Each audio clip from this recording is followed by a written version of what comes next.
Nembang ya terus? Ya yo yo. Mbok kibut to? Ora. Gamelan kok kibut lho. Gamelan bae. Ngaturke sapa sing kepareng nembang. Iki kejaba sinden-sinden iki ya akeh sing do suarane apik-apik ya, Tru. Ah. Lanang apa wedok? Lanang-lanang. Wah, emoh. Emoh. Ya ini nek suara krungu swara lanang iki marai mangkel. Wo. Ha to. Ya ini iki sik ndeng suarane wedok, nek lanang iki ning ati mbesesek. Wo. Oh iya. Ha iya. Nek wedok iso nang mripat yo abut. Kaya rem-rem ayam penak kae lho. Rem-rem ayam. Mentah mateng. Apane? Ayame. Rem-rem ayam iki tegese karo antuk-antuk ngono kae penak banget nek swara wedok. Nang ngono wedok wae. Ya. Aku ya cocok aku. Mumpung nang panggung. Ha iya. Kenceng terus. Ha iya. Nembang apa? Tre, tang, le. Mengar tok walik to. Tong le tong ngono to. Ora sok sujana ngono kuwi. Le tong ngono kuwi iki maksude kowe iki sadiku, tong iki kantong bolong. Oh. Ora kuwi jare senam apa e, Gong? Tak tonyo sisan kowe. Lho, takon wae iki lho sing hop ha. Hop ha. Wo senam wong tuwek-tuwek kae kok. Sing ora ngenteke tenaga ming up ha. Up ha. Nang manahe kemringet to. Lha kemringet Kepanasan mereka. Ora kok awake kesel ki ora. Oh. Ya nembang ya. Ngaturke sapa sing kepareng arep nyekar coba. Aku tak nyuwun suarane. Sapa? Oh. Bukasi. Bukasi ki pamundutan saka kanca-kanca wiyaga sampean kon nyinden. Oh. Karo engko kon bayar. Lho. Bareng yo. Piye? Salah. Oh, salah Bukasi. Mriki tindak mriki. Ngawur. Ora usah tok lebokke ati lho, guys. Iki ngomongane umpamane wong ra omong. Lho kok malah malik meja barang. Sopo kae kok ngegludhak ngono. Ya men lagi mlaku kok ya. Suwe kok. Dadak dituntun ora.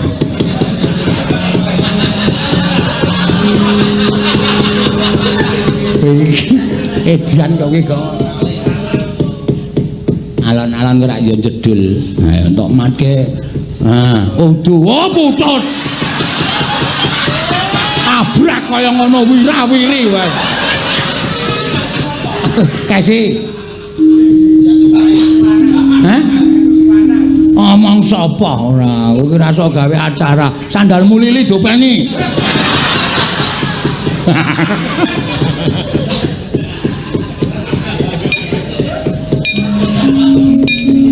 Ayo ben alon-alon mbok mono. Hah? Engko wae iki rasa do dombeni ra apa-apa. Wis do entuk amplop kok wis do. Wis wareg. Karo dinteni, ayo rasa kesusu. Wektune isih dawa. Wektu kok dawa. Ayo wektune isih kobet.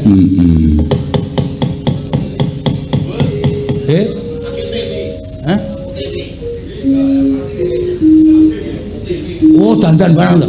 Lah bar tok kapake. Mesti tok awul-awul mesti.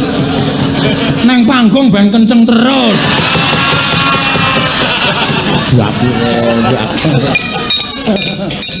Ayo ben anu dandan sih ayo ngaso buka sikit mau awan wah apa ditandang duwe nata kursi. Nyandelke son gantung barang kaya bukesi. Iya. Apa kuwi maksude? Hah? Oh simping aku to, ora ana kae. Heeh, kae perlambang.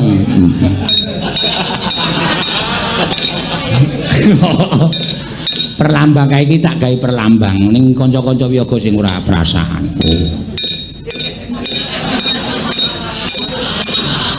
Perlambang kok turane kok mung sitak-sitik wae iki. Anoman terus sambat. Ayo. Alon. Bul, air timbul di. Mendang bul. Ana iketku balik kene ora gelem ndang. Jalu iket wae. Kaya sirahe apik-apik kok. Wong iket kok masalahe karo sirah kuwi lho. Iya. Oh, nganggo salin barang. Dian. Oh, la iki apa? Oh, walah kowe. Mbok ya ora kebangetan kes ora. Kancane do nyambut gawe kok turu. Ah iya. Wong mau Mbah Sukrone sing ngendika muni sing lanang angel disapeh kok. Aku krungu kok. Ya. Wah. Anjen ya ora owah karo mbiyen ya omongane ya ceplas-ceplos ngono iki ya, Tru. Mbiyen ana ing Yojo senengane bakso Telkom. Hah? Bakso Telkom. Bakso apa telepon? Bakso Telkom. Aku takon kuwi mangan bakso apa mangan telepon? Lho bakso. Wah iki Telkom telekomunikasi, telepon lho. Ayo. Bakso ning jenenge bakso Telkom. Takono nek ora percaya, mesti kon terkirono kon mesti jajan bakso. Oh. Kok saiki ora seneng bakso ya, Tru? Nah, entuk baksone yoyok ya apa ya? Lah dalah, Mas Seno. Sadurunge aku sampean dawuhi nembang utawa nyapa-nyapa. Nyapa-nyapa. Aku arep matur sik. Minangka tandha tarima kasihku karo panjenengan lan kanca-kanca warga Laras, Pondok Rawit lan Waranggana ingkang kula tresnani. Matur nuwun dalu menika sampun kersa nyembadani napa ingkang dados kajatipun bojo kula lan kajat kula Mas Seno. Padha-padha wis ora santai wae ora usah tak pikir ya, Tru ya. Ngene lho Mas, aku arep matur nalika taun 1999 aku jek kelingan banget. Sampai nikah karo Mbak Agnes to. Ya mau kaya sing mbok critake sore mau lho. Aku nyinden nang kono to Mas. Kan aku ning kono ora mbok bayar to Mas. Lek nganti kok esuk sampean mulih njaluk bayar no dosa lho Mas Wende. Kok sik kae tak titipe kancamu sik jajan wae. Ora dikeke kowe to? Enggak Mas. Jian tenan. Zaman 1999 kok wis ana wong ngapusi ya, Tru. Wong ngapusi ket biyen kok ya. Loh, aku mbiyen iki ketut Pak Raji PKL mahasiswa isi Surakarta. Berarti mbiyen sing nggawa Pak Raji ning aku ora ngerti, ora tak urus kok. Wah ya ora apa-apa. Nyatane kowe saiki entuk ijol kaya ngene iki alhamdulillah. Alhamdulillah Mas. Ning aku ora nutup moto, aku iso srepeg Jogja, iso ayak-ayak Yogyakarta. Mergo aku nderek sampean, aku nderek ngangsu kawruh lumantar karawitane panjenengan Mas Seno Nugroho. Pramila matur nuwun ya Mas. Tak dongak-dongake Mas. Sampean muga-muga panjang umur. Amin. Tetep ganteng, tetep ireng ngene wae, ra usah putih-putih. Dadi rungokke kuwi. Sinden tope karo aku matur nuwun kok kowe iki mung ngendas-ndaske terus. Tatin kuwi dirungokke kupinge. Tetep awet lek pas seduduran ya Mas Seno ya. Awet. Lan welingku senadyan to dalang kondang liyane kuwi bojone loro ya apa duwe demenaning sampean aja. Wah. Padha karo bojoku Mas. Padha karo Mas Cahya Kuntadi wis tenan. Dhek nek karo aku hormat. Sampean karo Mbak Agnes ya hormat. Nek Agnes kuwi CS ku, nek ngantek krungu nek apa-apa sampean ki tak kandhake Agnes. Wah. Aja. Tak kira ki naro ngene. Kowe ora ngerti. Aku biasane ki nek pancen bojoku sok tak nggo bahan ning pakeliran, bojoku wong ngene. Ning asline aku ora ngerti tenane kok. Aku iki nek pipitan boncengan. Oh, sing boncengke kono. Wah. Tandha tresnaku karo dhek. Dik boncengan. Wah, tekan Malioboro. Kuwi asli. Iki mau ora melu pamit aku Mas aku ora iso anu nderekke ora apa-apa ning kowe SMS dhewe karo Mbak Kesi engko ndak biayane gelo aku ngono. Aku tak SMS dhewe. Saman nganti-ati ya Mas. Aku santai wae aku ngono kuwi. Terus ngirimi gambar cangkem kae. Karo tangan berarti rak napuk cangkemku to kuwi.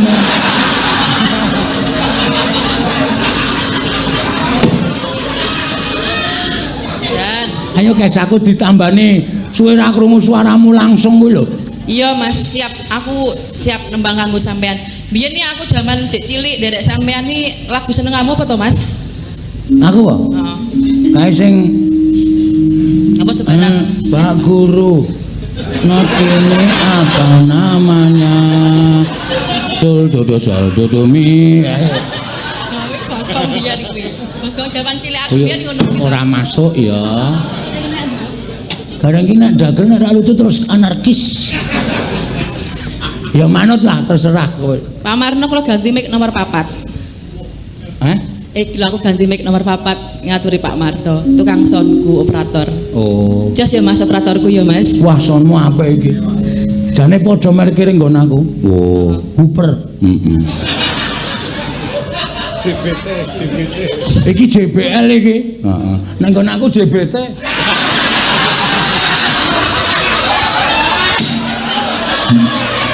Kuwi weton anyar. Jepang dasmu.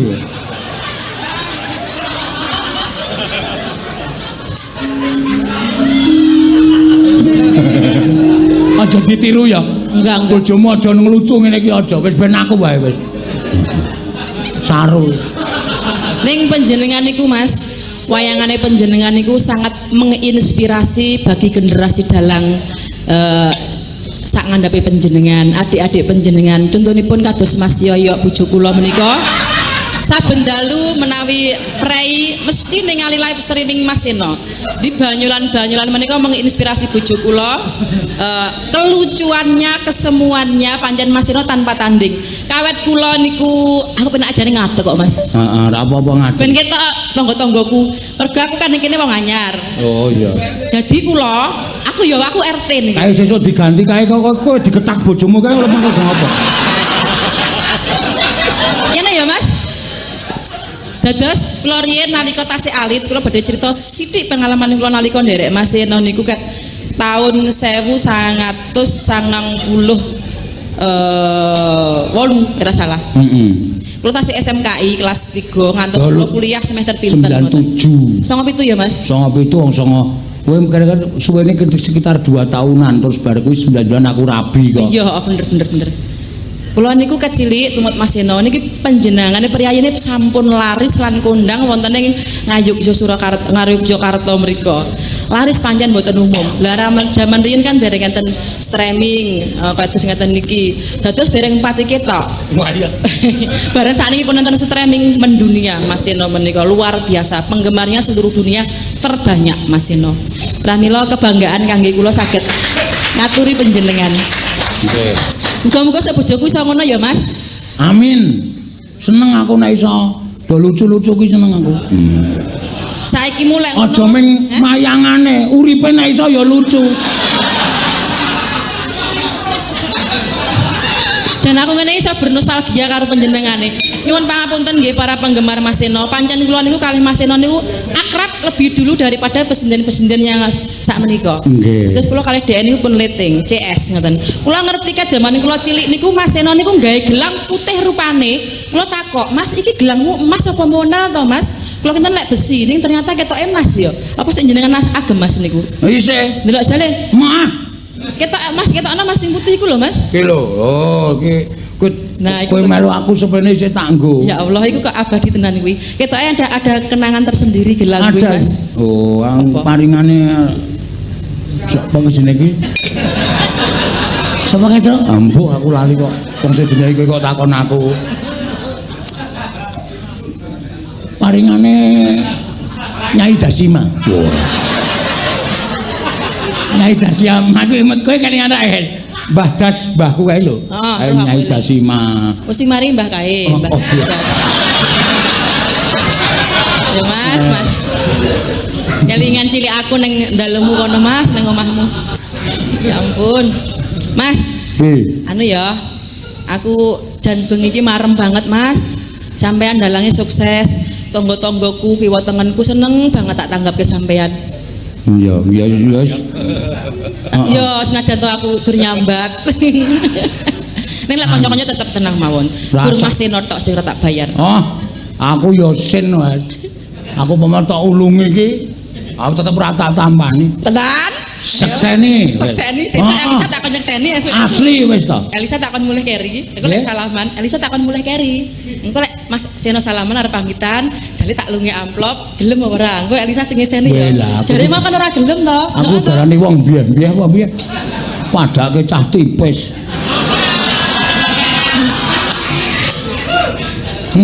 Ya wis.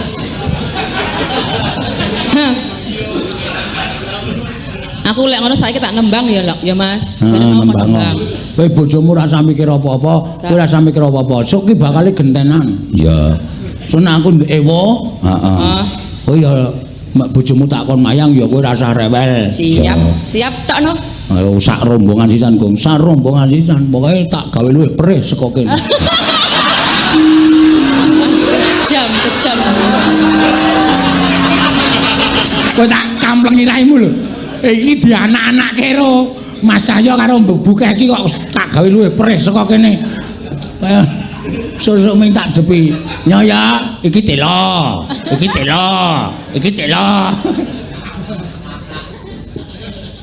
Mas. Jane aku pengen duet karo generasi pesinden di era milenial. Sapa? Elisa Orkaris. Wah, dia begitu mengidolakan kowe lho guys, tenan. Ya.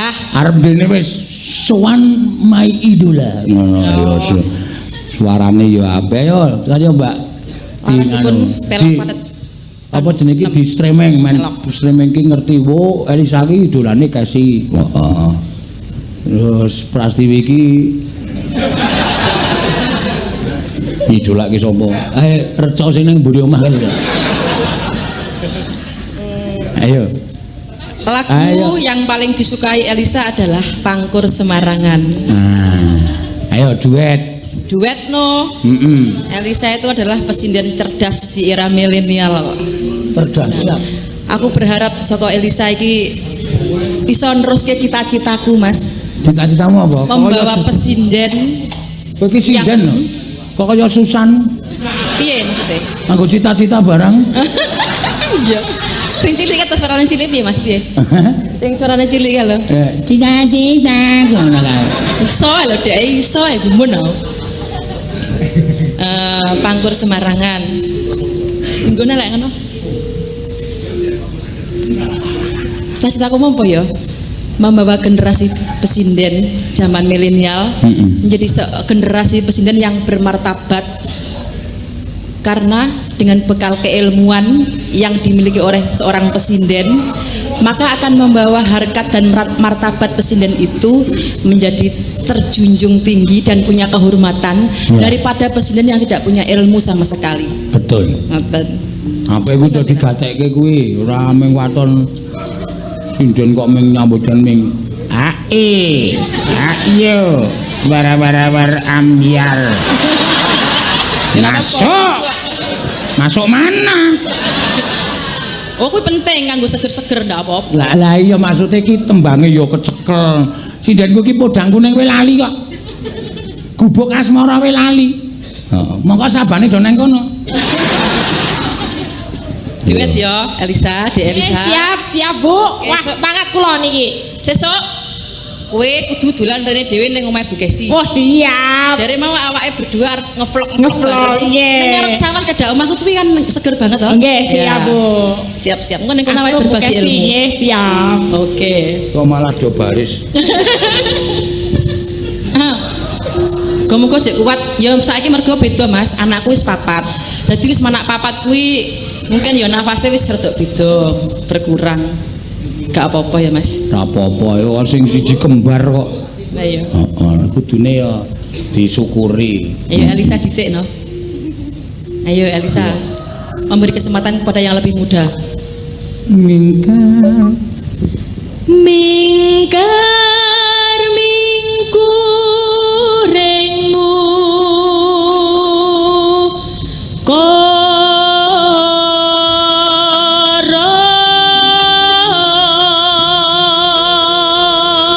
sing nomor loro saka kono kae jejere Mbak Ayu kae yo ngidola karo kowe guys. Oh, Mbak Wahyu kuwi wis suarane supaya gede kaya kowe nganti kon dengkul bojone.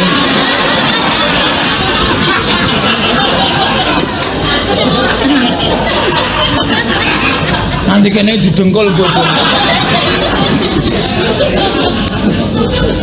Jan Mas Eno, jan iki di Elisa jumeneng kok. Mergo ora ketok, kok mburi penonton kurang jelas. Oke, ayo Sa. Ngadeg ning kono aku. Ayo Elisa ngadeg. Jejer Mbak Kesi. Ayo. Setuju nggih penonton?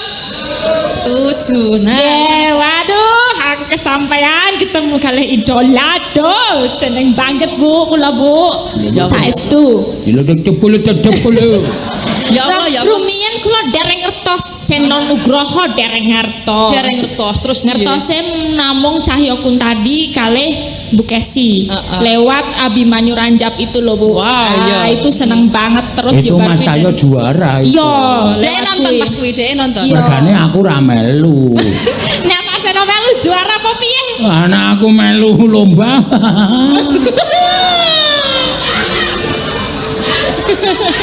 Cahya Kuntadi Sigit juara iki mergo Seno enggak ikut. Oh. Mergane aku wis ketuan. Oh, wis beda letenge beda. Ora pamer le wis. Nggih, monggo Bu. Ayo Elisa, aku Nggih.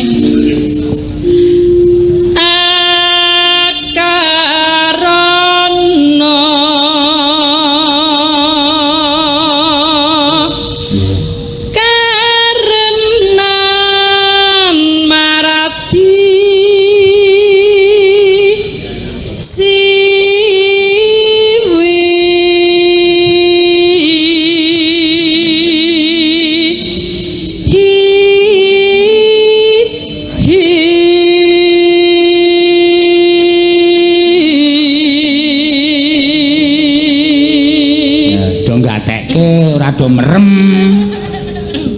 Ayo. Elisa, Wali. Suarane Kesi iki kaya lurus banget lho karo nada iki pas Sina wong ras mineng kita. Ora tekan kok. Jenenge kolaborasi cocok ya Mas. Sampean dalang kolaborasi karo Mas Cahyo bojo kusuk mesti guayeng. Suatu saat di tangga Pak Kondang mesti sampean karo Mas Cahyo sesak panggung mesti Biyen guayeng. Rasida wis tak anu wis tak mimi wis krembukan barang karo bojomu wis sesuk aku adegane apa kowe santai wae kowe nggodho kodang sik aku.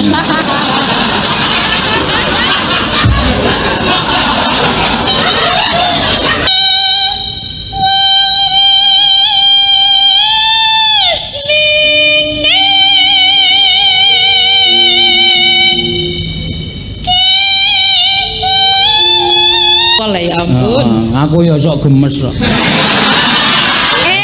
Arep ngapa wae? Arep ngapa? Tidak boleh. Emeng kandhek ana ing pengarep-arep. Iya, berarti mengangan-angan. Kaya arep jiwit rasane.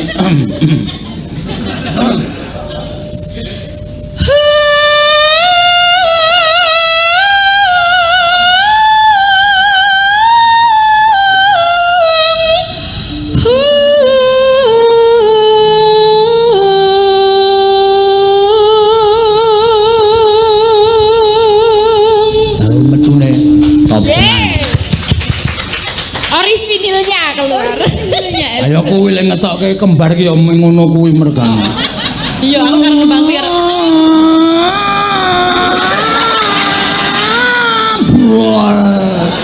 Loro dampet.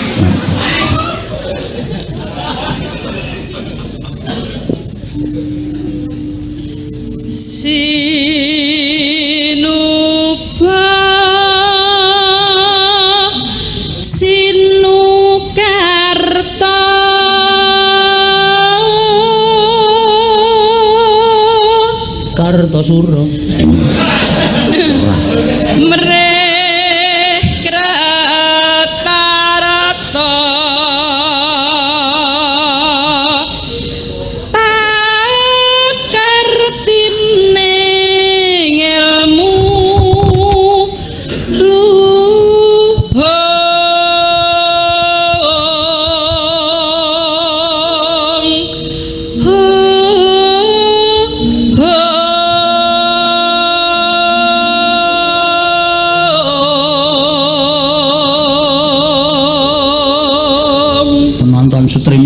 dipedhot, diketok, diupload. Wah, oke sing nonton. Engko iso golek duit. Sapa? Putut. Ha iya.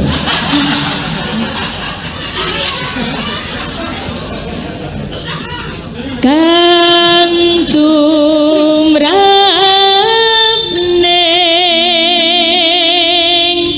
tanah Jawa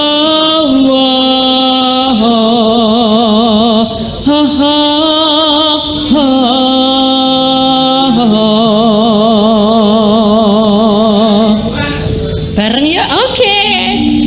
Cengkoke kudu angon rasa supaya engko padha. Nggih. Kompak. 3, 2, 1. Agama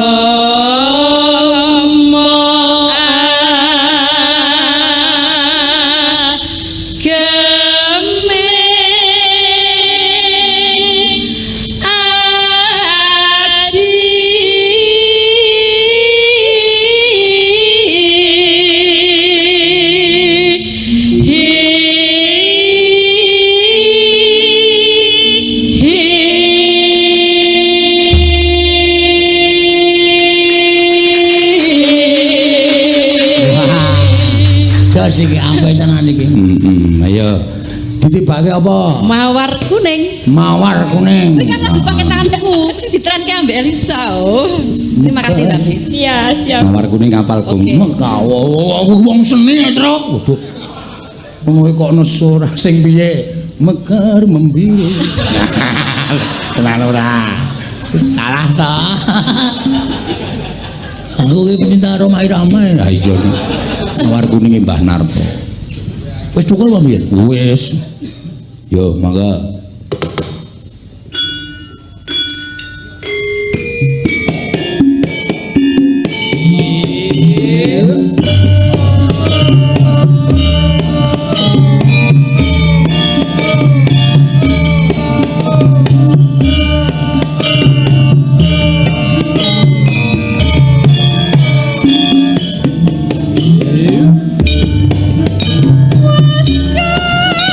Waskapungku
mawar kuning. Suwun ya, Guys. Matur nuwun ya Mas aku. Ah, padha-padha. Wis ya Mas ya. Wis. Linggo. Karo linggo ya kono ning mburi kono godhok-godhok wedang ora. Sesuk nek bubar terus ra ono apa-apa piye ayo. Iya.